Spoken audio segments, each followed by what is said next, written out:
بسم اللہ الرحمن الرحیم فی الدنیا والآخرہ، دنیا اور آخرت میں. یہ جو حصہ اس آیت کا یہ پچھلی آیت سے مربوط ہے.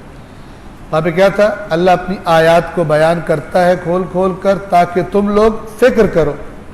فی الدنیا والآخرہ، دنیا کے بارے میں فکر کرو، آخرت کے بارے میں فکر کرو. ٹھیک ہے، یعنی فکر کرنے سے انسان پھر حقیقتوں کو جان لیتا ہے، اس کے مطابق زندگی گزارتا ہے. وَيَسْأَلُونَكَ عَنِ الْيَتَامَى، اور آپ سے یتیموں کے بارے میں، لوگ آپ سے یتیموں کے بارے میں سوال کرتے. آیات اتری کہ جو یتیموں کا مال کھاتے ہیں وہ اپنے پیٹ میں آگ بھر رہے ہیں. لوگ ڈر گئے، بعض اتنے ڈر گئے کہ اصلاً یتیموں کو اپنے آپ سے دور کر دیا کہ نہ قریب جائیں گے اور نہ اس عذاب میں مبتلا ہوں گے. ڈر گئے. یتیموں کا مال کھانا، جہنم کی آگ پیٹ میں بھرنا. تو اب جب بات یعنی کچھ لوگوں کو سمجھ نہیں آ رہی تھی کہ ہم یتیموں کے ساتھ کیسے لنک رکھیں، خدا نخواستہ زیادتی نہ کر بیٹھے. اس قدر گویا کہ سخت الفاظ اللہ نے یتیموں کے ساتھ کوئی بے انصافی یا زیادتی کرنے میں استعمال کیے تھے کہ لوگ بہت ہی زیادہ حساس ہو گئے تھے. پھر اللہ کے رسول سے سوال کرتے تھے اور ان کا پھر سوال اور جواب اس آیت میں بیان فرمایا گیا کہ آپ سے لوگ یتیموں کے بارے میں پوچھتے ہیں، آپ کہہ دیجئے ان کی اصلاح بہت اچھا کام ہے. اور اصلاح سے مراد یہ نہیں کہ یتیم خراب ہو رہا ہے تو اس کی اصلاح، یعنی اس طرح کا ان سے رویہ کہ وہ خراب ہو ہی نہ. اگر مثلا بیچارے کا باپ نہیں ہے، ان کے پاس ظاہر پیسے پڑھ نہیں سکتا، باقی ضروریات زندگی، تو کوئی جا کے ان کے سروں پر دست شفقت پھیر دے. اسی طرح یتیم چھوٹا ہے اس کے اپنے باپ نے چھوڑا ہے، اس کے لیے اپنے باپ نے چھوڑا ہے، لیکن لوگ کیا کرتے ہیں، یتیم کا کفیل بن کے پتہ چلتا ہے کہ تھوڑی دیر بعد سارا کچھ ادھر ٹرانسفر ہو گیا، یتیم بیچارہ مالی اعتبار سے بھی یتیم ہو گیا. تو اس لیے اللہ نے کہا تھا جو یتیم کا مال کھاتے ہیں جہنم کی آگ پیٹ میں بھر رہے ہیں. تو اب ان کے ساتھ اگر یتیم ایسا ہے کہ اس کے پاس مال نہیں ہے، غریب ہے، پھر تو واضح ہے کہ ویسے اس کی ہیلپ کرنی. اور اگر وہ مالدار ہے لیکن ابھی جس ایج میں ہے، اگر وہ اپنے مال پہ خود وہ دیکھنے والا بن جائے گا اور اس کو یوز کرنا شروع کرے گا، ضائع کر دے گا، بچہ ہے ابھی بس سمجھدار نہیں ہے، تو پھر جو اس کا قریبی رشتہ دار ہے جس کے پاس بھی وہ ذمہ داری بنتی ہے، وہ پھر بڑے اچھے طریقے سے، تاکہ یتیموں کے مال کے قریب بھی نہ جاؤ مگر بالمعروف، اچھے طریقے سے. وہاں پہ پھر سورہ نساء میں وہ آیات آئیں گی کہ وہاں اللہ تعالیٰ فرماتا ہے کہ اگر تو تمہارے پاس اتنا ہے کہ ان کے مال سے تم باقاعدہ سے یتیم کا کام کر رہے ہو، اگر تو ہے تمہارے پاس کہ تمہیں ضرورت نہیں ہے، تو پھر تو بہتر ہے نہ کھاؤ اس کے مال سے. اور اگر تم خود بھی ایسے ہو کہ تم بھی ضرورت مند ہو کہ تم اتنے امیر نہیں ہو، تو پھر بالمعروف اپنی تنخواہ کے طور پر اس سے لے سکتے ہو. بالمعروف کا مطلب کیا ہوتا ہے کہ جس کو اگر لوگوں کو پتہ چلے اتنی تنخواہ لے رہا ہے تو کہے کہ یار مناسب. ٹھیک ہے، یہ نہ ہو کہ لوگوں کو پتہ ہے کہ اتنی تنخواہ لے رہا ہے تو وہ کہے استغفر اللہ ربی واتوب. ٹھیک ہے نا، مثلا 100 روپے یتیم کی آمدنی ہے، 95 روپے تنخواہ ہے اس کی، 95 روپے تنخواہ ہے، 5 روپے یتیم کے، مثال کے طور پر. یہ بالمعروف نہیں ہوتا. اور یہ بالمعروف جو ہے یہ آتا ہے کہ انسان کوئی چیز بیچ رہا ہے تو کتنا منافع لے فلان. ٹھیک ہے نا، کہ ایسا نہ کہ بندے منافع کا سنے بے ہوش ہو جائیں گے، اتنا کمایا تو نے. ایک روٹین ہوتی ہے ہر بازار کی جس کو لوگ کہتے ہیں کہ ہاں یار یہ صحیح ہے، اور ایک جگہ کہتے ہیں یہ زیادتی ہے. اس کا معیار وہ عرف ہی بن جاتا ہے، یار تو نے تو ظلم کر دیا، اتنا تو نے ٹھگ لیا لوگوں کو. تو بالمعروف یتیموں کے بارے میں کل اصلاح لہم خیر، آپ کہہ دیجئے ان کی اصلاح بہت اچھا کام ہے. وَإِن تُخَالِطُوهُمْ فَإِخْوَانُكُمْ، اگر تم ان کے ساتھ مل کے زندگی گزارو. مخلوط یہ ڈر کے دور ہو گئے تھے لوگ کہ یہ تو اللہ پکڑ لے گا ہم سے کچھ زیادتی ہوگی.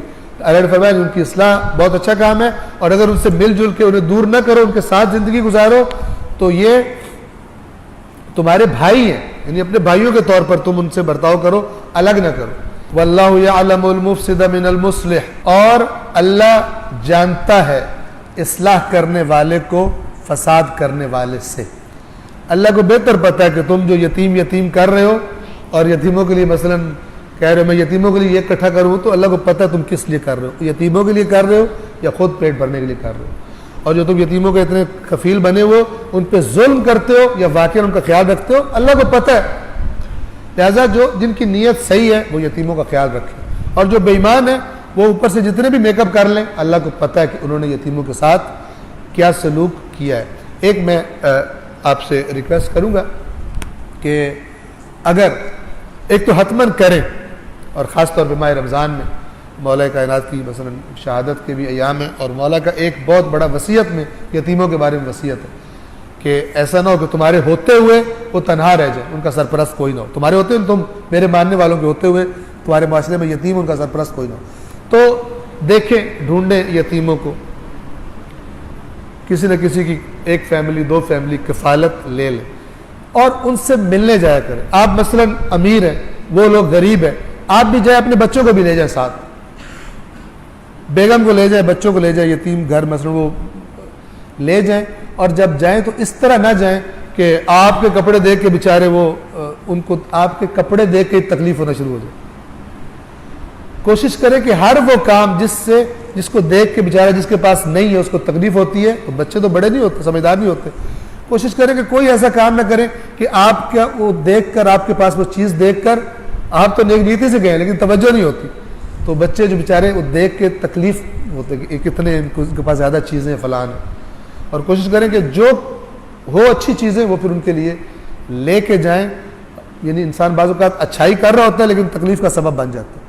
اچھائی بھی کریں، مطلب یتیم کی ہیلپ کرنے گئے، کوئی سنا کہ یتیم کی ہیلپ بہت اچھی بات ہوتی ہے، اور وہ بچہ بھاگ کے چیز ہاتھ میں دیکھ کے آنے لگا ہے تو کہتے ہیں بیٹا دور ہی رہنا، دور رہنا، وہ گندا ہے، مثلا اس کے کپڑے گندے ہیں تو میرے قریب مت آنا. تو یہ اللہ کو پسند نہیں ہے. کوئی نہیں، تھوڑی دیر گندے ہو گئے کپڑے، کچھ نہیں، آپ جا کے پھر، لیکن اس کو کہنا کہ دور ہی رہو، دور ہی رہو، تو یہ اچھی بات نہیں. جائیں بھی، اور جائیں بھی اس طریقے سے کہ جس سے ان کو لگے کہ کوئی اللہ کی رحمت آ گئی ہے. وہ ایک واقعہ میں نے پڑھا تھا، آپ نے پڑھا ہوگا، سنا بھی ہوگا، کہ ایک بیچارہ غریب سا بچہ جو پالش کرتے ہیں وہ بیٹھا ہوا تھا فٹ پاتھ پہ، کپڑے پھٹے ہوئے، تو سخت گرمی تھی اور بھوکا تھا. تو ایک کوئی خاتون گزر رہی تھی، اس نے دیکھا اور اس کی حالت دیکھی، اس کے لیے مثلا اچھا کولڈ ڈرنک اور کھانا لے کے آ گئی اس کو. تو اس بچے نے اس سے خاتون سے پوچھا کہ آپ اللہ تعالیٰ ہیں؟ تو اس نے کہا کہ نہیں میں اللہ تعالیٰ نہیں ہوں، میں تو اللہ کا بندہ ہوں. تو اس نے کہا کہ ہاں میں بھی آپ نے مجھے کھانا دیا نا، تو مجھے بھی یہ لگ رہا تھا کہ آپ اللہ تعالیٰ کی کوئی نہ کوئی رشتہ دار ہی ہوں گی، کیونکہ میں نے ابھی اللہ سے دعا مانگی تھی کہ یا اللہ مجھے بھوک لگی ہوئی ہے اور مجھے شدید پیاس لگی ہوئی ہے، میرے پاس پیسے نہیں ہیں، تو میرے لیے مجھے کچھ کھلا پلا دے. تو ظاہر ہے یا تو خود اللہ تھا یا پھر یہ کہ اللہ کوئی رشتہ دار ہوگا جس کو اس نے کہا ہوگا کہ تو نے اس کو جا کر چیز کھلانی ہے. تو آپ کوشش کریں کہ اللہ کا کوئی رشتہ دار نہیں ہے لیکن آپ بن جائیں اس اعتبار سے، کیونکہ اللہ کہتا ہے میری مخلوق میرے بچے ہیں، میرے مخلوق میرا خاندان ہے، اور جو میرے خاندان کے ساتھ اچھا سلوک نہیں کرتا میں بھی اس کے ساتھ اچھا سلوک نہیں کروں. خاص طور پہ اللہ کے خاندان کے جو غریب ہیں، کچھ تو اللہ کے خاندان کے ماشاءاللہ امیر ہیں، آپ خود بھی ہیں، لیکن جو غریب ہیں ان کا خاص طور پر خیال رکھا جائے. اگر تم ان سے مل جل کر رہو تو کوئی مذائقہ نہیں، وہ تمہارے بھائی ہیں، اور اللہ خوب جانتا ہے فساد کرنے والا کون ہے اور اصلاح کرنے والا کون ہے. اور اگر اللہ چاہتا تو تمہیں تکلیف میں ڈال دیتا. یعنی یتیموں کے بارے میں مثلا اور سخت قسم کے احکام دیتے ہیں، لیکن تم ان کے ساتھ مل کے رہو. اگر اللہ چاہتا تو تمہیں تکلیف میں ڈال دیتا. یقیناً اللہ بڑا غالب آنے والا، حکمت والا ہے. غالب آنے والا یعنی اگر خرابی کرو گے تو وہ پکڑے گا تو پھر اس سے بچ نہیں سکتے. اور حکمت والا، جو اللہ نے یتیموں کے بارے میں تمہیں احکامات دیے ہیں وہ حکمت پر مبنی ہے. لہٰذا اگر تم ان کو دور کر دو گے تو ہو سکتا ہے بیچارے کسی اور کے ہتھے چڑھ جائیں، غلط انسان کے ہتھے چڑھ جائیں اور ان کی زندگی مثلا خرابی کی طرف چلی جائے.